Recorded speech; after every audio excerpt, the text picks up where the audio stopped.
Comment j'ai réagi? Eh bien, tout d'abord, j'ai reçu la nouvelle et je me suis dit, ça y est, t'as gagné l'euro-million. C'est la chance de ta vie, c'est le rêve qui se réalise, puisque de toute petite, c'était ce dont je rêvais, l'Eurovision.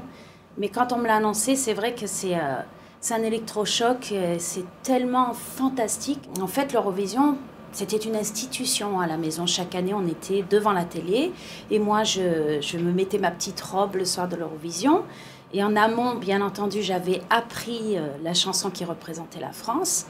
Et je faisais croire à mes parents et mon frère et ma sœur que c'était moi qui représentais ce soir l'Eurovision. Et donc, j'étais vraiment dans la peau de l'artiste qui faisait le concours le soir même.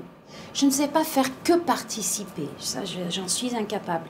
Non, j'ai rêvé de faire l'Eurovision, mais j'ai rêvé de le gagner aussi.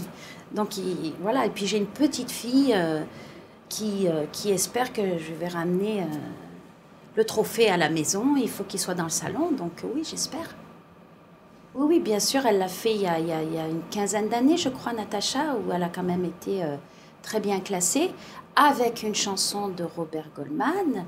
Et la chanson qui va représenter la France cette année à l'Eurovision, c'est aussi une chanson de Robert Goldman. Donc, il y a de bons présages.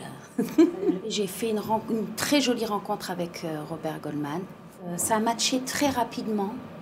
Il n'a pas eu besoin de m'expliquer pourquoi il a écrit cette chanson ou de quoi elle parlait. Je pense que la chanson, elle a vraiment quelque chose de fort, elle a un texte fort. La chanson, elle va grandissant, elle est puissante. Parce que c'est un message de paix et puis c'est un message qui est positif. La personne arrive au tout début de la chanson, effectivement dans les ruines de son village qui a été détruit par la guerre, mais la deuxième partie de la chanson, c'est un message qui est positif, c'est un message d'espoir, puisqu'elle dit qu'elle viendra reconstruire.